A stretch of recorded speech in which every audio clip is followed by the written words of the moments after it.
Hello, and thank you so much for joining me today. I'm Janie Goddard, President of the Complementary Medical Association.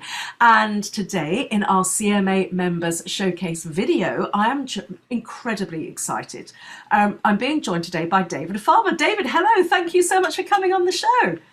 Thanks for having me, Jenny. It's really great to be here. Oh, it's fabulous. David, I'm so excited about this topic. I'm fascinated. I'm not going to sort of spoil the surprise, but I'm fascinated by your work. So what I think would be really helpful for the viewers and for the listeners would be if you wouldn't mind telling us a little bit about you and a little bit about your work. Sure. Well, a little bit about me, I will condense it into just a little bit because it's quite an interesting story. I'm from Scotland originally and moved down to London to study. And after a few years, I went off to Japan to work. And during my time in Japan, there was a whole spiritual seeking journey started over there. And that really took a very interesting shape and was resulted in quite a lot of in-depth delving into Buddhism and Zen and that type of thing. And after a few years of seeking, about 2 years ago, I recognized my true nature. And a few months after that, I returned to the UK. So I'm back in Scotland again, where the area where I grew up. And yes, I've started now talking about non-duality and offering guidance on the non-dual teachings and helping people recognize their true nature. Wonderful. Now, it's a really interesting thing. This happens a lot in complementary medicine and holistic therapies and integrative approaches and so on. Whereas where we practitioners will use terms that we know so well, but for the listener coming in who's not familiar with these terms, would you be able to just give us a quick overview as to what non-duality actually is? Essentially, for the uninitiated. Sure, absolutely. I think it's important, first of all, just to say that, our true nature, the truth of what we are, cannot be described in words. It's not a thing.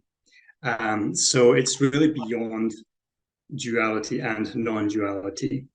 But the way we use, or the way I use the term non-duality is really as an antidote to the dualistic belief that most people have. So what do I mean by the dualistic belief?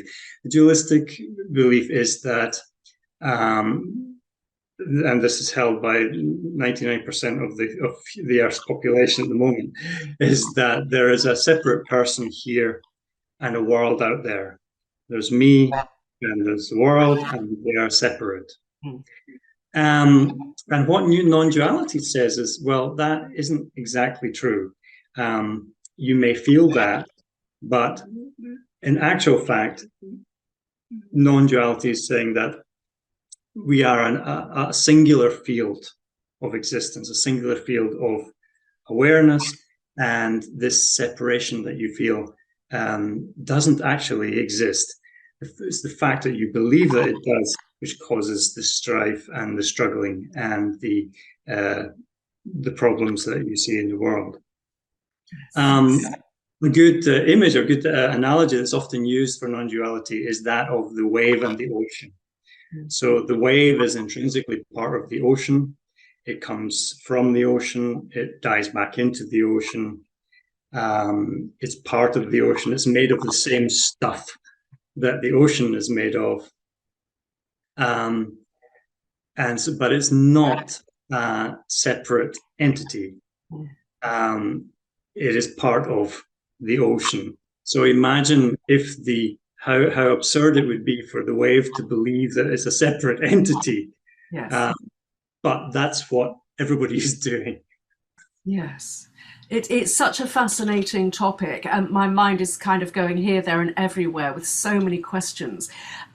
So I understand, obviously, that a really crucial part, a really intrinsic part of non-duality, and the work that you do with people Mm. is helping them to come to a state of self-realization, or at least guiding them on that particular path. Right. So why is it that self-realization is so important for us? Well, 99.999% of the problems that we see and the suffering that you have boils down to this simple misunderstanding that you're a separate person in the world. But it's really just a case of mistaken identity. And in order to point to it, it's really good to take the example of a newborn baby. So up until about 18 months or 24 months, a newborn is just a singular field of awareness.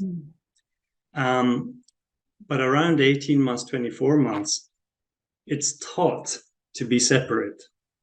It's taught that it has a name.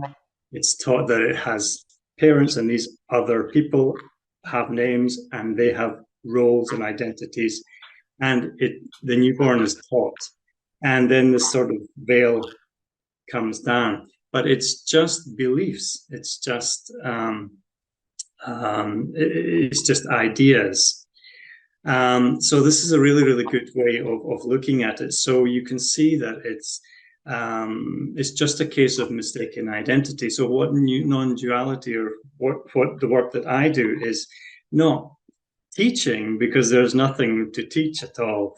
But as you just mentioned, it's a guiding, it's a gentle pointing back to your true nature to say, look, hey, that's what you are. That's what you are. And it can lead to a kind of a remembering almost of one's true nature. It's probably a deep philosophical question, and probably something that we probably all ought to go up and sit on the top of a mountain and contemplate for many, many years. But with with what you're talking about there, to me, there are as a Zen meditation teacher myself, Yes. there are very distinct parallels with the work that we do in Zen meditation. So is your work based on any of that? Is this where this comes from? Tell me a little bit about that. Well, it's lovely that you mentioned Zen, because I really love the teachings of Zen. And of course, spending almost 20 years living in Japan, I was quite influenced by Zen. But I love the simplicity of it. But the other thing I like about Zen, which is to just tie into a point you mentioned there, which is that, this is available to everyone right now. Self-realization, your true nature, is right here and now. It's not necessary for you to go to the top of a mountain to contemplate, or to do any kind of efforting.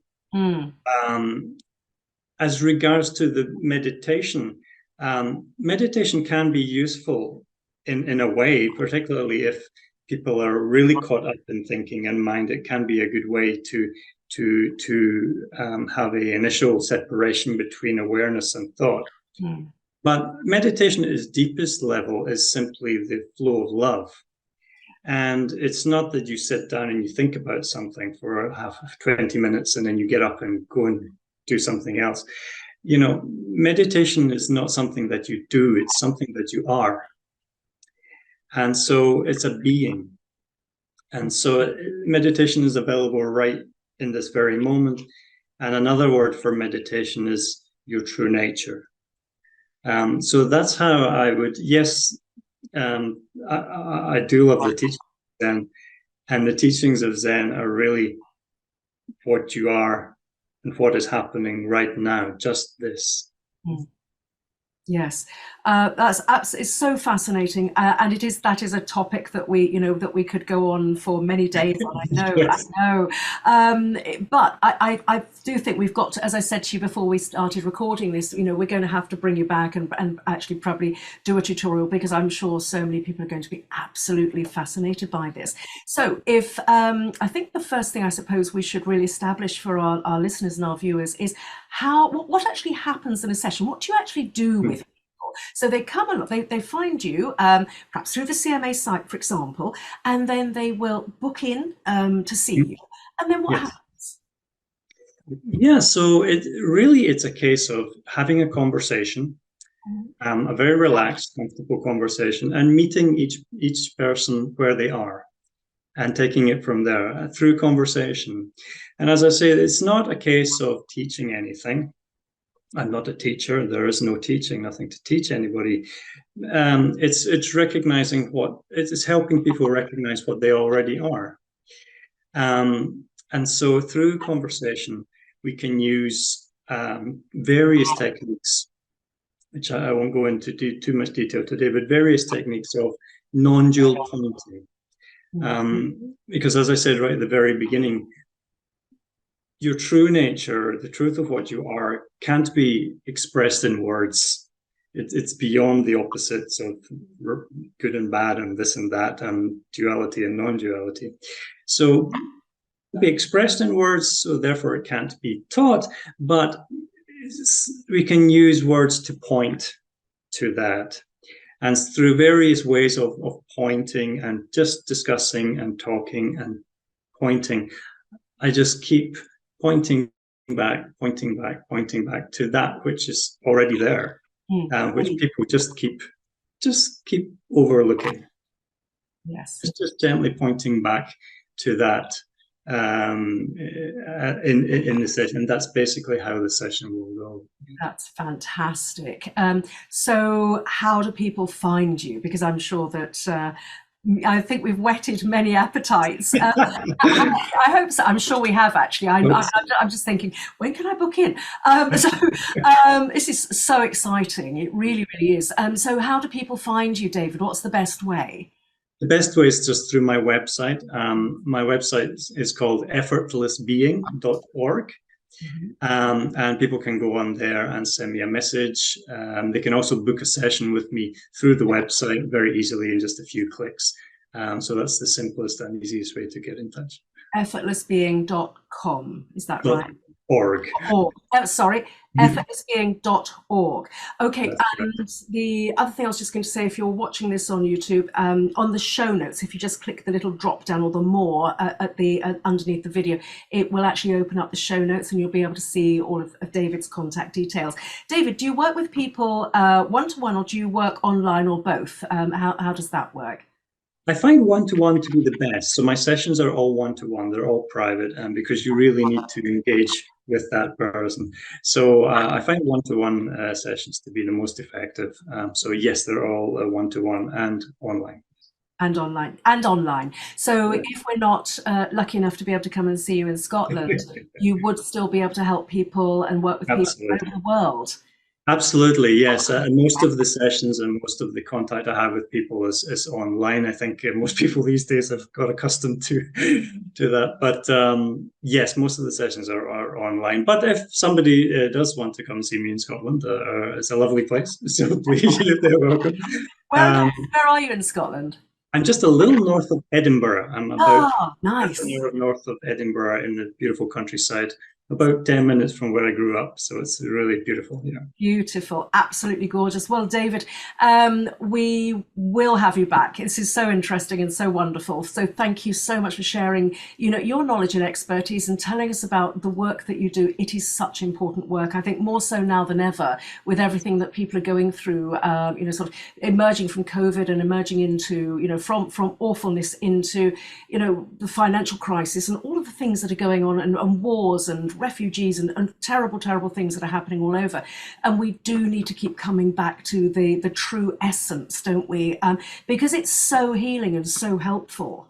It's just a remarkable work that you're putting out there, and I can't wait to speak to you again. So thank you so much for joining us, and it's been an absolute pleasure. It really has, and a privilege. Thank you, Jenny. Loved it.